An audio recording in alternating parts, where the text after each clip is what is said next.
Roger, Roger. Ada di lokasi ini. Kru yang lain merapat nih.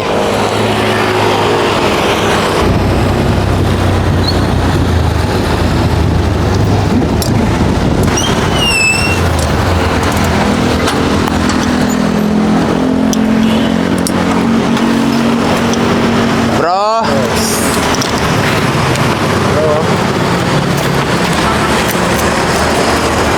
Lady. Lama mau di sini? Ya, enggak aja lah. Kira-kira 2 jam. Jadi bagaimana, Ces? Ready mau explore Makassar bersama Walkie Talkie? Oke, siap dong. Jadi berpencar Miki nih ke lokasi explore masing-masing? Boleh. Boleh, karena saya juga sama Halis mau ke explore Monumen Mandala. Jadi teman-teman yang lain boleh bergeser ke destinasinya masing-masing toh. Nanti kita ketemu di destinasi terakhir. Saya nanti kontak pagi hati. Standby semua lah. Siap. Oke. Badan. Sama ini. Nah, sama ini.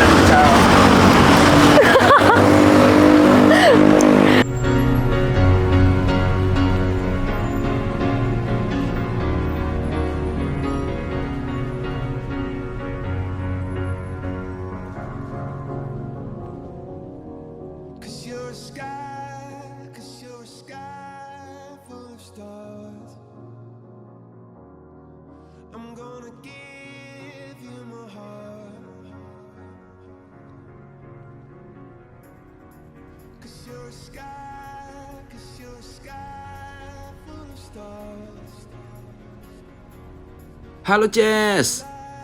Hari ini Walkie Talkie berada di lokasi pertama, yaitu Monumen Mandala. Monumen ini dibangun pada tahun 1994 dan diresmikan 1 tahun setelahnya pada tahun 1995. Monumen ini dibangun untuk menghormati para pahlawan yang berjuang buat pembebasan Irian Barat tahun 1962. Jadi, ini bukan sekedar bangunan biasa, tapi simbol perjuangan bangsa kita. Kenapa Makassar? Soalnya, Makassar dulunya jadi markas pasukan pembebasan Irian Barat. Jadi, tempat ini punya sejarah yang dalam. Semua ini berawal dari Haji Ahmad Zainal Basri, Gubernur Sulawesi Selatan waktu itu. Peletakan batu pertamanya juga dilakukan oleh Bapak Susilo Sudarman, Menteri Koordinator Politik dan Keamanan, pada tanggal 11 Januari 1994. Keren bukan? Sebelum itu, pada Orde Lama lokasi ini merupakan markas Komando Mandala yang dibentuk oleh Bapak Soekarno pada tanggal 2 Januari 1962 dalam rangka Operasi Pembebasan Irian Barat. Kemudian, di era Orde Baru, lokasi ini menjadi markas kepolisian daerah Sulawesi Selatan dan Tenggara hingga tahun 1993. Kemudian, bangunan lamanya dirobohkan untuk dijadikan monumen. Monumen Mandala ini tingginya mencapai 75 meter. Bayangin deh, itu setinggi gedung 25 lantai. Dan yang lebih kerennya, monumen ini punya 4 lantai yang bisa dieksplor. Monumen Mandala ini berbentuk segitiga sama sisi, melambangkan 3 komando rakyat Operasi Trikora. Di bagian bawah ada relief lidah api yang simbolin semangat Trikora. Sementara di atas, relief yang sama melambangkan semangat yang gak pernah padam. Plus, ada 27 patung batang bambu runcing yang jadi simbol perjuangan fisik rakyat saat itu. Di sekeliling menara, ada kolam yang melambangkan kejernihan berpikir. Keren banget bukan? Dan di puncaknya, ada arde yang berfungsi buat menangkal petir, sekaligus menjadi simbol cita-cita yang pengen dicapai. Jadi, Monumen Mandala ini bukan cuma bangunan, tapi juga syarat makna dan sejarah. Kalau kalian ke Makassar, jangan lupa mampir dan nikmati keindahan serta makna di balik monumen ini.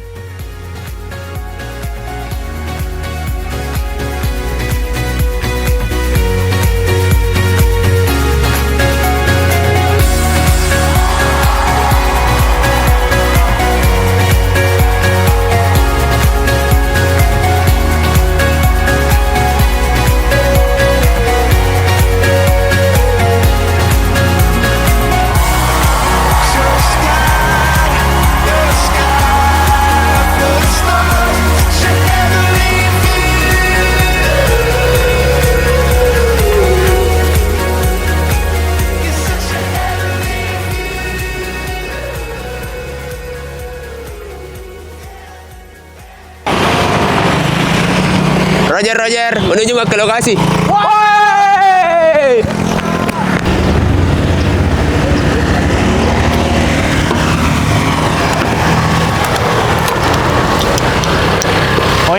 Museum Kota Makassar? Iya ini Mi. Nggak pernah ke sini? Nggak pernah, Pi ya. Ya saya juga nggak pernah buka masuk ini. Ayo, Pi, masuk. Oke. Let's go. Semoga bisa. Nah,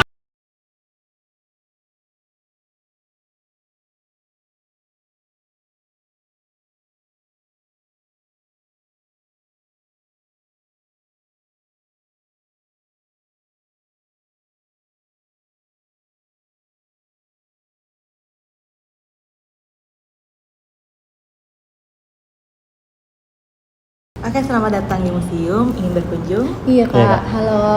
Perkenalkan kami dari Ilmu Komunikasi UNI. Kami mau izin Kak untuk explore museum kota. Bisa. Untuk pembuatan video project walkie-talkie dari Community Station Kak. Bisa. Untuk ininya butuh dipandu. Iya boleh. Oke, nanti Kak Kiki yang akan memandu kita. Oke, makasih terima Kak. kasih, Kak. Terima kasih.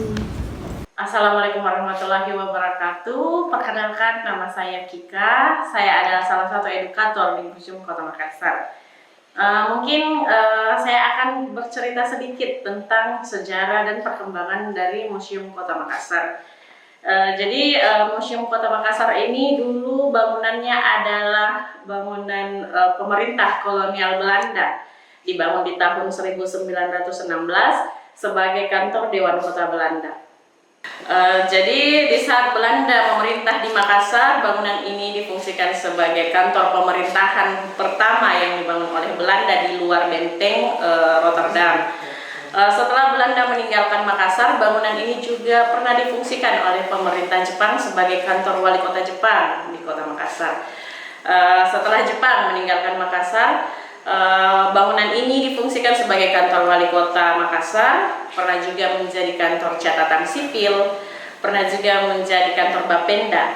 Tepat di tanggal 7 Juni, bangunan ini dialihfungsikan menjadi Museum Kota Makassar. Jadi Museum Kota Makassar ini terbagi menjadi 2 lantai dan 13 ruang pamer. Yang mana di lantai 1 itu akan bercerita tentang sejarah terbentuknya Makassar sampai dengan sejarah masuknya VOC Belanda ke Makassar. Sedangkan di lantai ada ya namanya lantai 1,5. Di lantai 1,5 itu ada ruang sinema. Jadi kita punya bioskop mini di lantai 1,5. Terus di lantai 2 ada ruang sidang abad 20. Ruang sidang milik Belanda yang dulu difungsikan sebagai tempat mereka membahas masalah perundang-undangan dan peraturan-peraturan mereka selama mereka ada di Makassar. Terus di sebelah ruang sidang ada ruang wali kota. Di situ kami menata lukisan semua wali kota yang pernah menjabat di Kota Makassar. Di sebelah kanan ruang sidang ada ruang wali kota Patompo, wali kota Bapak Patompo ya, wali kota ke-10 di Kota Makassar.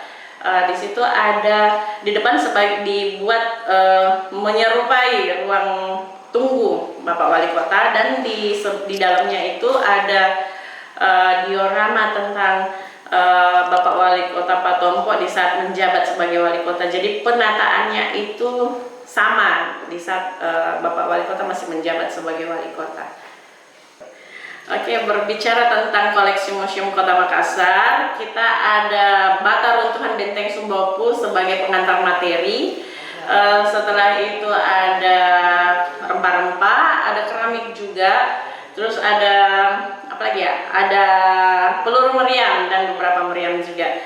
Jadi yang paling populer ya di Museum Kota Makassar itu kita ada koleksi masterpiece nama koleksinya Patung Dada Ratu Wilhelmina. Jadi Patung Dada Ratu Wilhelmina ini terbuat dari logam dilapisi emas, dibuat oleh pemerintah kolonial Belanda di saat Belanda menjajah di Kota Makassar. Pemerintah Belanda itu membuat patung itu di Belanda dan dikirim ke Kota Makassar. Bukan untuk Kota Makassar ya, bukan oleh-oleh untuk Kota Makassar, tapi dijadikan simbol pemerintahan Belanda di Kota Makassar. Karena Kota Makassar adalah wilayah yang paling berpotensi sebagai wilayah jajahan. Jadi di antara semua wilayah yang ada di Indonesia, Makassar adalah wilayah yang paling bagus, paling berpotensi sebagai wilayah jajahan. Karena kan di waktu itu Kota Makassar adalah bandar niaga dunia, Makassar adalah pusat dagang di dunia,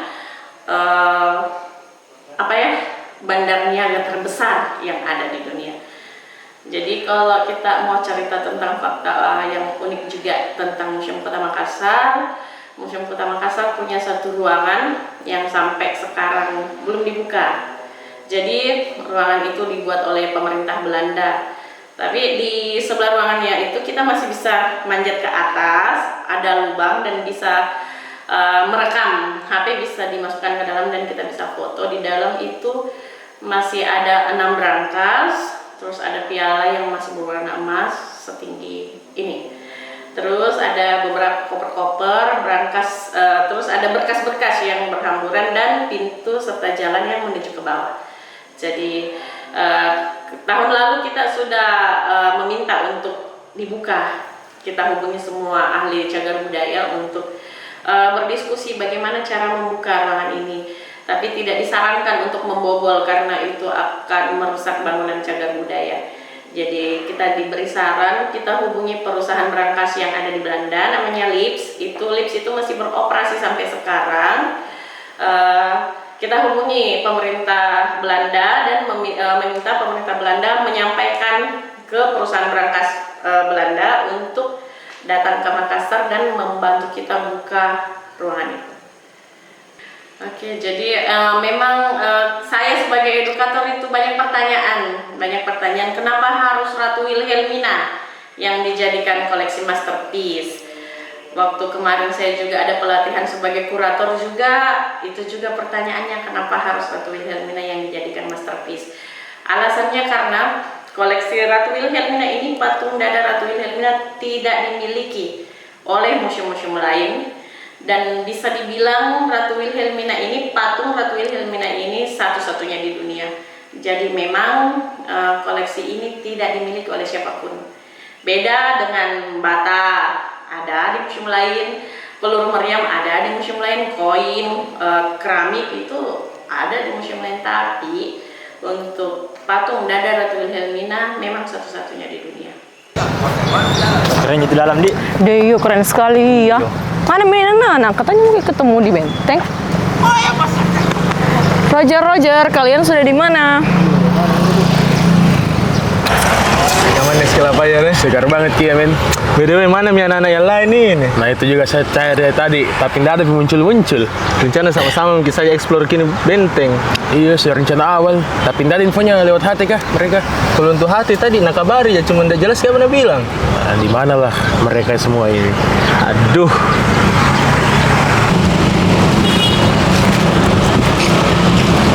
Mana minta ada 2 orang? Aku tahu juga di mana nih. Masalah ini tuh dijamret ki hatiku. Iya kah? Iya. Kenapa bisa? Sempat ya kejar kita tadi, cuma aku dapat ki. Mami dia apa? Deh, jadi memang namanya itu. Tempat main ini kah? Iya. Kenapa? Ayo main. Aku main. Nggak tahu main. Tahu Jesse. Cuma tahu dulu. Di sana mereka ya. Apa nak bikin itu? Itu mi, apa bikin itu? Apa ke sana? Tas gue. Tahu sekolah apa ya? Wes kata warga rongan nih.